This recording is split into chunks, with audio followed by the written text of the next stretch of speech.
देखिएगा भगत जी, आज आपके कथा के माध्यम से बताओ नहीं कि सुदामा जी दरिद्र नहीं रहना, सुदामा जी गरीब रहना, गरीब रहना ना कि दरिद्र रहना। दरिद्र के कहल जाला और गरीब के कहल जाला। दरिद्र ओके कहल जाला कि जौन मिल गइल बा, एगो मोटरसाइकिल बा, 4 गो मोटरसाइकिल की चिंता बा, जब सब कुछ भरल बा आ दूसरों का हड़बड़ों के जे चिंता लगौले बा, वो व्यक्ति के दरिद्र कहल।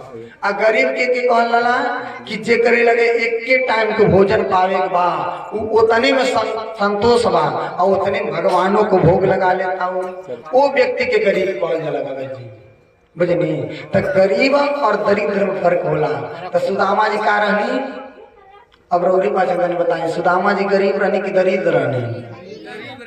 गरीब रहनी। बुझनी भगत जी, सुदामा जी गरीब रहनी। ऐसे कि सुदामा जी हैजा दिल के राजा रहनी। हाँ, ध्यान सही रहे। जब ध्यान सही रही तो गरीब बानी तब्बो रौरे के सब जगह बुलावल जाई, सब जगह रौरे के पूछल लाई। आ रौरे अमीर बानी अपना के मद मुँह बा कि हम अमीर हई, हम राजा हई। जब आप हम अपने अंदर लाए तो दिन रौरे के क्यों नहीं पूछे? बुझिए नहीं। समय के बात यह कि सुदामा जी के अब दोनों जने के देखिएगा, एक के पाठशाला में पढ़ल व्यक्ति, ये द्वारिकाधीश हो गए माना।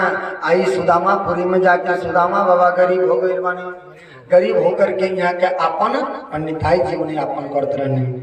सुदामा जी के खूब यहाँ बचन गईनी जा। कब की बात थी? जब गुरुकुल में रहने, गुरुकुल में रहनी तक कन्हैया के जब गोड़े में भगत जी कांटा गड़ल रहना, तो यह सुदामा बाबा है कि अपने मुंहे से कांटा दांते से घिस के निकलनी।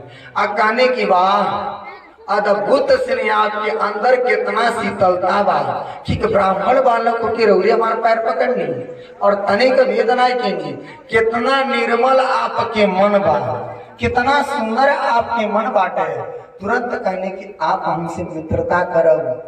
अब दोनों जने के मित्रता हो गई भाई स्कूल में।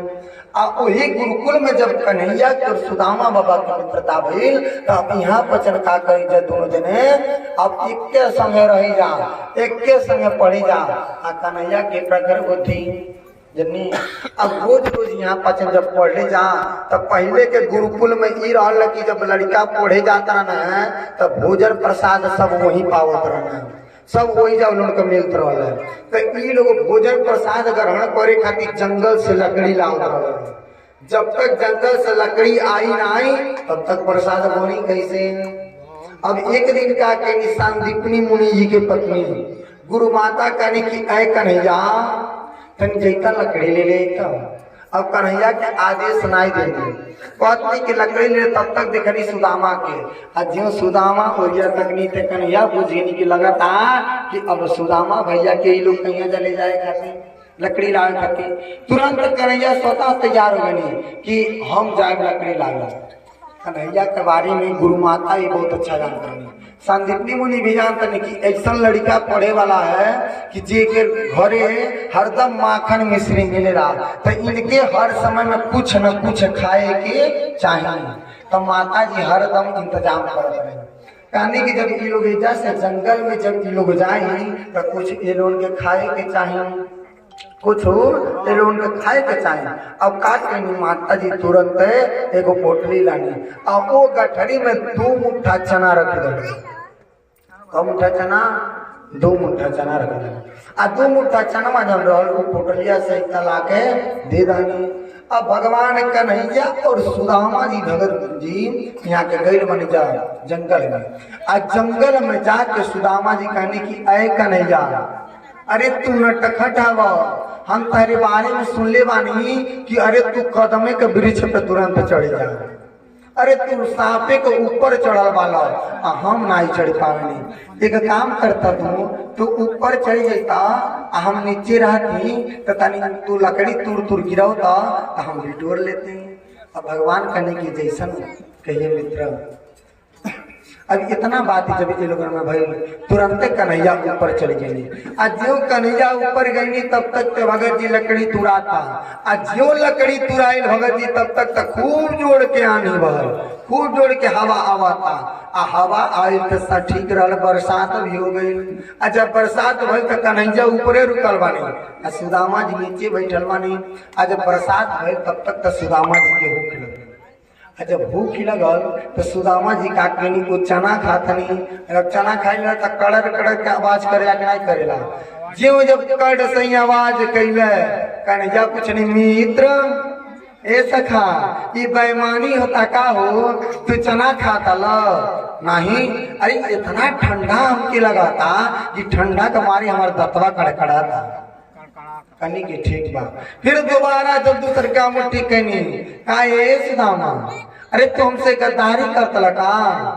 अरे गुरु जी पढ़ौले बानी ना कि गुरु से कपट मित्र से चोरी, ये दो चीज कबू नहीं करे चाहिए, एक कबू नहीं करे चाहिए। तो तू हमसे चोरी करतला का?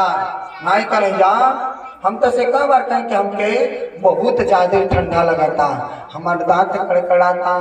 अब कोई जा ये लोग तुरंत हो जाए आ तुरंते पता चलता जो कन्हैया नीचे ही तब तक देखा तनी कहनी ए सुदामा, अरे तन चनवा से हम के खियाओ तनी खा ली तो चली हम लेके लकड़िया ढोवा दी। अब तब जब चाना के बाद ये तो पता चलता कि चला पहले ही राम नाम स्वाहा हो गए बा। अब कहने की ठीक बात तो हमसे गद्दारी कैला ना, हम जाके कहते ही गुरु माता से कह। और गुरु माता लगे जब गई तब पता चलता कि कन्हैया चना खा गई बनी। ये चना कैसन रहल भगत जी? बहुत लोग कहेला कि वो जब माता जी शराब दहनी कि जा सुदामा तू गरीब हो जाइए, जा सुदामा तू गरीब हो जाइए। पर चना जानते नहीं कहाँ रहल, ये चना की जा गुरुकुलोक नहीं रहल। एक समय के बाद के सांदीपनी मुनि के आश्रम के बगल में एक माता जी रही। वो हर दिन के हर पक्ष के एकादशी करी। जब एकादशी आवे तो सब एकादशी माता जी करी। एक दिन का भइल कि वो गांव में चोर आईने सब। जब चोर आईना को तो कहना कि अब के करे घरे चोरी गईना। अब माता जी के लगे कुछ जल्दी प्रसाद ग्रहण करे के नहीं रहे। अब है दो मुट्ठी चाना मैया का केले रहली, 5 गो कपड़ा में लपेट के रखले रहली कि कहीं छिटा न जा, कहीं इधर उधर गिर न जा। नहीं तो हम बिहने पारण करे बा तो पारण हम करब कौन चीज से, का चीज से हम पारण करब? अब ओकरा खातिर मैया रख ले खूब बड़हन का पोटली बना के। आई चोर अइना सब भगत जी तब तक काके सो पोटलिए लेके भाग गए। तो जब पोटली लेके भगना था तब तक तो मैया कहली कि अय रुक जाओ, अय रुक जाओ, मन कुछ नहीं बा। ये लोग नहीं मानो, कहल की बुढ़िया हमने को भोलिया दिया। अगर हमको रुक लाई गई तो ये बुढ़िया माता गांव के लोग को बुला दिया। आ गांव के लोग के जब आई तो तुरंत हमने के मारी लगी। अब जब नहीं मन जा अंततो पहले के जब भाग न जा तो तुरंत बुढ़िया माई शराब देतनी कि जा जवन लेके गईल वाला, अरे जे चनवा खाई तुरंत गरीब हो जाए, गरीब उनके घर में कुछ खाए के नहीं जरूरी, जा लेके जा चना। अब के करे मुख से आशीर्वाद निकलवा भगवान विष्णु की परम भक्ति माता जी के मुख से। अब ये चना लेके भागल वालो कुछ दूर जब संदीपनी मुनि के आश्रम के पास पहुंचलो तो गठरी खोल के देखता लोग के आखिर में बात हवा का चीज बा मन। जब ये लोग देखा तब कल बात तोड़ की तो 2 मुठ्ठा चना है, ये चना हमने चुरा के का करते तुरंत उठा के चनवा लोग फेंकल जाके संदीपनी मुनि जी के आश्रम के अंदर गिर गए। आ जो अंदर गिरल बा तो पहले के लोग रहल है कि कुछ पावत रहल लड़का लोग तो अपना माई के दिखावत रहल, अपने गुरु के दिखावत रहल। अब तो लोग कुछ गिर जा तो चुरा ली, पता नहीं चली, पता चली कलिया जन बिलाल मिलल नहीं मिलल है बताई नहीं। यही तरह लोग बात कथनों न मिलाए। अब देखिए ना, पता नहीं एक मैया जी के कानन की जब मिला कलिया जब भीड़ लगता है। अब कितना शुद्ध विचार के व्यक्ति हुई